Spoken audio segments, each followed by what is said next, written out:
es abogada, debe leer la Constitución, ¿no? Y la Constitución le genera responsabilidad por los actos que toma. Pintada, en otras palabras, pero que no gobierna. O sea, es casi, ella cree que vive en la monarquía inglesa, donde existe el rey, pero no gobierna. No es así. Creo que algo que nosotros como ciudadanos, como país, tenemos que internalizar y hacer y tener conciencia es que el poder que se delega, sea para cualquier función, ¿no? Hablo del servicio público, como presidenta, como militar, como de repente funcionario, ese poder siempre se ejerce con límites y sobre todo acá es la palabra que quiero incidir, con responsabilidad. Esto que te digo, poder con límites y con responsabilidad, está en nuestra propia Constitución. Invito a leer artículo 45 y también estaba en la vieja Constitución del 79, porque Exitosa. una regla de un modelo democrático es que te delego el poder para que hagas el bien común, pero además tú eres responsable de los actos que tomas. Esa es una regla básica. Y en el derecho privado también existe. Todo aquel que genera un daño está obligado a indemnizar. O sea, la palabra responsabilidad es algo que tenemos que asociarlo junto al ejercicio del poder. Pero lamentablemente se lee que uno ejerce el poder con impunidad, sin mayor responsabilidad, haciendo lo que quieras. No, el poder se ejerce, ¿no? Con límites y con responsabilidad, y eso es lo que tenemos que internalizar todos los ciudadanos. Regla número uno. Regla número dos.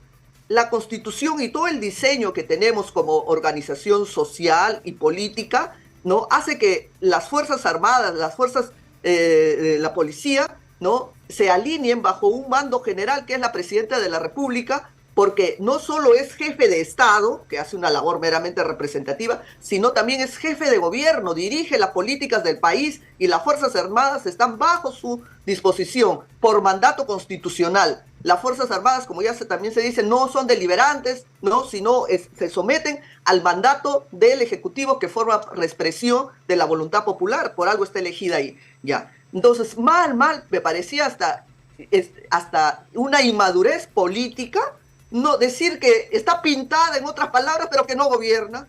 O sea, es casi, ella cree que vive en la monarquía inglesa, donde existe el rey, pero no gobierna. No es así, ¿no? Es abogada, debe leer la Constitución, ¿no? Y la Constitución le genera responsabilidad por los actos que toma. Tercera idea, como tiene responsabilidad, ¿qué tipo de responsabilidad? Tiene responsabilidad porque Exitosa. asumió el cargo. No es que yo asumo el cargo para hacer una decoración, entonces, ¿quién dirige el país? Si yo soy una decoración, ¿quién dirige el país? En Inglaterra, si se quiere ir a asemejar a Inglaterra, decir que el rey reina pero no gobierna, en Inglaterra hay un gobierno, el parlamento. Bueno, entonces en nuestro país, ¿quién gobierna? ¿No? Entonces la tercera idea que quiero decir es la responsabilidad política y penal. Política y no solo de ella, porque hay que decir que el Poder Ejecutivo no es Boluarte, ¿no? Será la presidenta. El Poder Ejecutivo es el presidente del Consejo de Ministros, más sus 18 ministros. Todo este conglomerado es el Poder Ejecutivo. Y ese Poder Ejecutivo en conjunto toma la decisión de suspender las garantías, declarar un estado de excepción, ponernos en un estado de emergencia ante las protestas sociales. Muy bien, ese es su mandato constitucional. Puedan leerlo, artículo 137 de la Constitución. Ahí se dice, ese conglomerado, presidente presidente del Consejo de Ministros, ministro más presidenta decide que perfecto, es su mandato constitucional. Pero los efectos de ponernos en un estado de excepción a todos los ciudadanos, porque por lo menos a los del sur o donde la zona donde decidieron suspender, también tiene un efecto, porque nos está colocando en una situación excepcional. Y ahí se supone que el Congreso debería controlar primero si fue factible ese estado de emergencia, cómo se está utilizando de repente los recursos y para reprimir estos actos de protesta. En conclusión, no creo que ha habido mayor control al respecto, porque hay acá una especie de convivencia entre estos dos grupos. Bueno, pero es una responsabilidad política por la decisión que tomó. Pero también yo le agregaría una responsabilidad penal. ¿Por qué? Porque los actos de las muertes de estos ciudadanos no han sido en un solo momento, han sido, diríamos, Exitosa. secuenciales. Empezó en la zona donde ella, creo que es Andahuaylas, creo que es de ahí, y luego siguió en Ayacucho y luego terminó en Puno. Siguió en Andahuaylas, bueno, fui sorprendida, Exitosa. dije que repriman, pero que no maten, que se respeten los derechos humanos. ¿Qué pasó en Ayacucho? Al tomar conocimiento de la forma como estaban siendo reprimidas las protestas sociales, yo como jefe de Estado, ¿no? Y sobre todo como jefe de gobierno, dispongo por lo menos el retiro, investigaciones, sanciones, ¿no? Corrección a la forma como se está enfrentando la protesta. Pero ¿qué es lo que hizo? No, guardó silencio, no dijo nada. El silencio es responsabilidad, porque las responsabilidades no son por acción, la responsabilidad también es por omisión. Y además esto siguió impuno. ¿Y qué hizo? También siguió manteniendo la misma situación de no tomar medidas correctivas que por lo menos hagan mostrar su desacuerdo o su cuestionamiento a la forma como se está ejerciendo el tema de la protesta. Y un último tema que quiero decirte, no solo es el tema Boluarte, no solo es este tema que estamos apreciando en la protesta, sino también hay que mirar a las Fuerzas Armadas y la Policía Nacional.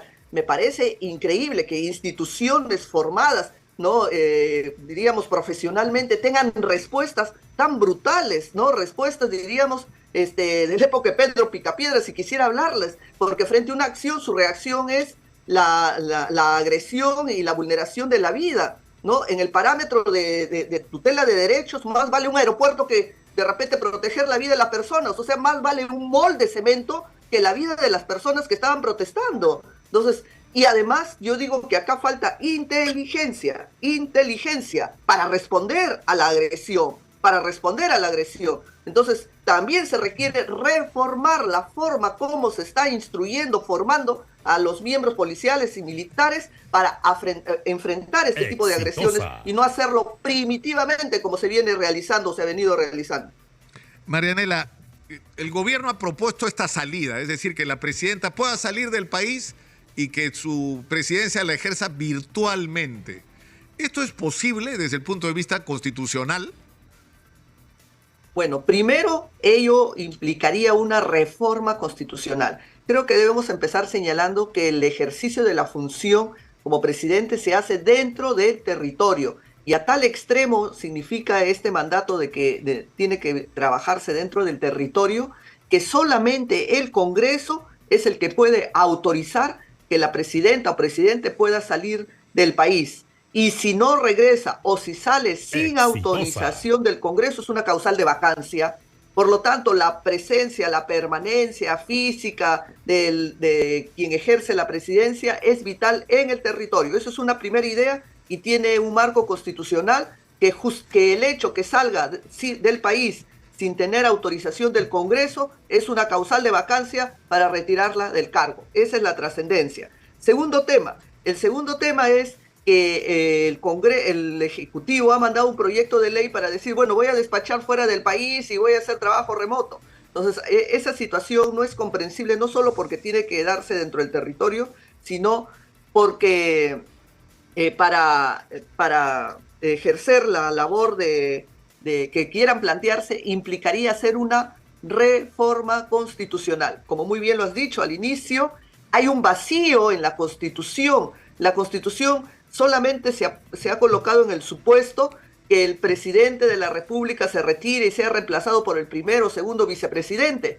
pero no se ha puesto en el supuesto que no exista ni primer ni segundo vicepresidente, como estamos ahora en el caso Boluarte. Entonces, ante ese vacío, porque no hay una regla que regule ello, hay que crearle una respuesta, y esa respuesta lo puede crear el propio Congreso a través de una reforma constitucional que se alinee o que le dé un contenido a ese vacío. Ahora, ¿cuál debe ser la reforma? ¿Qué debe contener esa regulación que se debe hacer?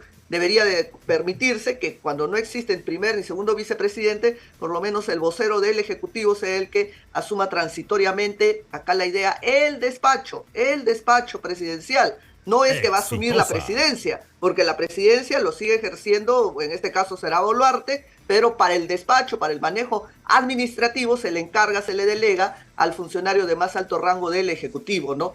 Ahora, Entonces, pero esas son modificaciones que tiene que hacerse desde el Congreso en una reforma constitucional, y no como viene planteando el Ejecutivo, que está diciendo vamos a reformar mi ley orgánica del Poder Ejecutivo para que yo me pueda ir y despachar vía remota, ¿no? Entonces también ahí hay un cuestionamiento, no ese es el camino, no es el camino una reforma legal, sino constitucional. Pero, claro, el tema es que tú no puedes con una ley hacer una modificación que en realidad tiene contenido constitucional, ¿no? O sea, una ley no puede cambiar la Constitución, tiene que ser en todo caso una ley de reforma de la Constitución, como tú dices, Marianela. Exactamente, pero el proyecto de Boluarte dice, pero este proyecto que yo estoy enviando, hay que entenderle que es, que es un proyecto que busca hacer un desarrollo de la Constitución, una ley que busca desarrollar un mandato constitucional. Pero lo que le tendríamos que decir, ¿en qué parte de la Constitución dice que este artículo va a ser desarrollado vía ley? En ninguna parte se habla, se ha dado ese mandato que se pueda desarrollar estas omisiones vía ley.